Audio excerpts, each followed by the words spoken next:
बड़ी खबर इस बार की यह है कि 26 सालों के बाद भारतीय जनता पार्टी के शानदार तरीके से वापसी हो रही है। इस वक्त की बड़ी खबर, आम आदमी पार्टी की सत्ता जाती हुई दिख रही है, भारतीय जनता पार्टी की सत्ता आती हुई दिख रही है। और ताजा स्कोर इस वक्त आपके सामने है, बीजेपी 41 के साथ, आम आदमी पार्टी 29 के साथ, बहुत ज्यादा पीछे मनोज तिवारी इस वक्त मौजूद है। अंकित गुप्ता मेरे सहयोगी के साथ। मनोज तिवारी को बधाई दीजिए और पूछे मुख्यमंत्री बन रहे हैं क्या अंकित? चित्रा, मुख्यमंत्री के सवाल पर क्या कहते हैं? चलिए आपका सवाल है, पूछ ही लेता हूं। चित्रा पूछ रही है, मुख्यमंत्री बनने जा रहे हैं क्या मनोज तिवारी?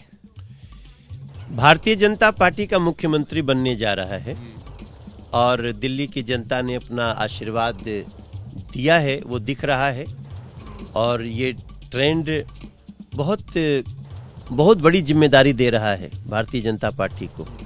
और हम विश्वास दिलाते हैं एबीपी न्यूज़ के मार्फत दिल्ली के प्रत्येक जो हमारी महिला समृद्धि योजना की प्रत्येक गरीब महिला को जो हमने वादा किया है, प्रत्येक जो गर्भवती माता को हमने वादा किया है 21,000 का, वो समय आ गया है। साफ हवा, साफ पानी, सब कुछ, और वो देने वाला मुख्यमंत्री मिलेगा। सबसे बड़ा चुनावी मुद्दा आपको क्या लगता है, क्या वो फैक्टर रहा है? क्या वो भ्रष्टाचार का मुद्दा रहा है जो बीजेपी जिसको लेकर के केजरीवाल के ऊपर लगातार हमलावर थी, या फिर जो घोषणाएं की गई हैं कि जो केजरीवाल दे रहे थे वो तो देंगे ही, उसके आगे भी हम देंगे? सबसे बड़ा फैक्टर क्या? देखिए, अरविंद केजरीवाल जी ने वादे करके वादा खिलाफी करी, जिसको कहते हैं रेवड़ी बांटना। वादा करके दे देना रेवड़ी बांटना नहीं है। वादा करके नहीं देना, आपने रेवड़ी थमा दी। कहे तो थे कि सबकी बिजली हाफ हो जाएगी, पानी माफ हो जाएगा, लेकिन जो भी 200 यूनिट भी रहा तो वो बंद नहीं होने वाला है। पीछे की जी, तो निश्चित तौर पर वो बंद नहीं होने वाला। जी, अच्छा, अच्छे टाइम पे छींक आ गई। कहते हैं कि शुभ होता है ऐसा। हम लोग जो वादा किए हैं जिस राज्य में, उसको पूरा करते हैं। ये विश्वास, मोदी जी की गारंटी का ये विश्वास, और वो मोदी गारंटी लोगों को जो मिला, पहली बार दिया हम लोगों ने, पहले तो हम देते ही नहीं थे, दिया और उसका फल मिल गया। क्या दिल्ली का ये जो चुनाव रहा है, बहुत ही लोकल इश्यूज पर, जिन पर जो चुनाव एक्चुअल में होना चाहिए, उन मुद्दों पर लड़ा गया है? ये भी एक बड़ा कारण रहा है जिसमें लोगों को कूड़ा, गंदा पानी, टूटी सड़क, ये एक बड़ा मुद्दा रहा।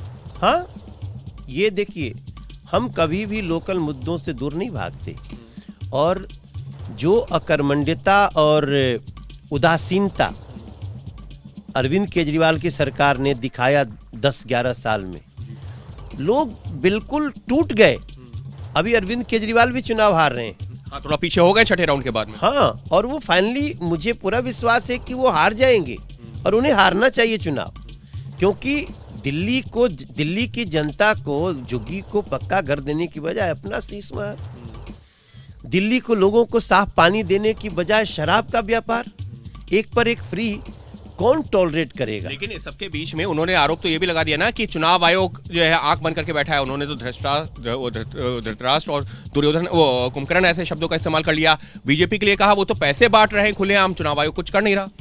ये तो मानसिक दिवालियापन है, पगला गए हैं, हार देख करके पगला गए हैं।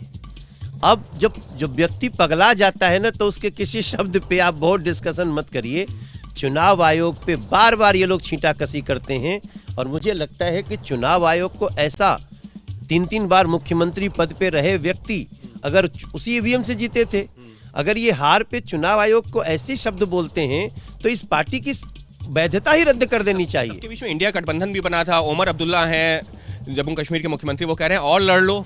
वो एक तरह से कटाक्ष ये कर रहे हैं कि कहाँ गया इंडिया गठबंधन, क्योंकि आम आदमी पार्टी और कांग्रेस एक दूसरे के खिलाफ चुनाव, और कांग्रेस का तो वोट शेयर भी बढ़ गया है। देखो, उमर अब्दुल्ला अभी प्रधानमंत्री जी गए थे, उन्होंने मंच पे खड़ा होकर के जो उन्होंने बातें, जो काम किए मोदी जी ने, उसका तारीफ किया, और जो मांगना था और मांग लिए।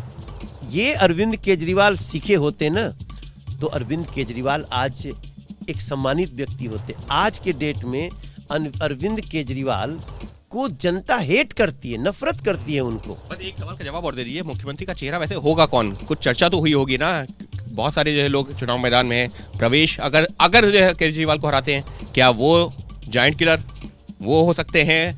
दुष्यंत गौतम कौन हो सकता है? थोड़ा इंतजार कीजिए।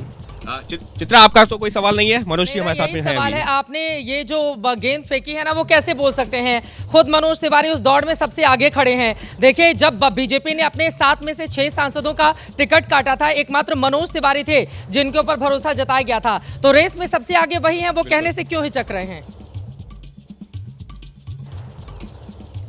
चित्रा तो मान ही नहीं रही, वो कह रही हैं कि रेस में सबसे आगे मनोज तिवारी हैं। 7 सांसद थे, सबका टिकट कट गया, सिर्फ आपका टिकट बचा और आप जीते भी लगातार तीसरी बार। तो रेस में सबसे आगे आपको बता रही हैं, क्या चल रहा है? एक कविता हमको याद आ रही है कि माई हो ललनवा खातिर, बहिनी हो बिरनवा खातिर, अरे दिल्ली अब त निकलल बाटे अपने अपने बचनवा खातिर, माई हो ललनवा खातिर। अब इस समय जरूरत है इनका ध्यान रखना है। बस बहाने एक चीज नहीं, और, बदलाव आपका जो चाहिए, है वो जो वाला चुनाव गाना प्रचार भी के लिए सुन आपने लीजिए। एक गीत गुनगुनाया था काफी। हाँ बिल्कुल। चित्रा वो हाँ बिल्कुल बिल्कुल उसी की बात कर रहा हूँ। बहाने नहीं, बदलाव चाहिए, जो आपने जो है वो गीत भी। अब वो बदल गया ना। हाँ, अब क्या है? कि बहाने नहीं बदलाव चाहिए था, और दिल्ली में भाजपा सरकार चाहिए था, जो चाहिए था वो हो रहा है। और बाकी समझ लेना। समझ लेना। तो मनोज तिवारी ने अपने चिर परिचित अंदाज में दिया है सवालों का जवाब भी, लेकिन मुख्यमंत्री का चेहरा कौन होगा? चित्रा, आपने वैसे 2 बार जो सवाल पूछा, लेकिन उसको भी टालते हुए नजर आए हैं। वो जी। टाल इसलिए ले रहे हैं क्योंकि कोई भी अगर अपने आप को मुख्यमंत्री पद के रूप में आगे कर देता है तो फिर बीजेपी आलाकमान उसका पत्ता जरूर काट देता है। इसी वजह से कितने भी बीजेपी के दिग्गज नेता हों, जब उनसे आप ये सवाल पूछे तो सब लोग यही कहते हैं कि अभी इंतजार कीजिए, कोई कार्यकर्ता ही भारतीय जनता पार्टी का दिल्ली का मुख्यमंत्री बनता हुआ नजर आएगा।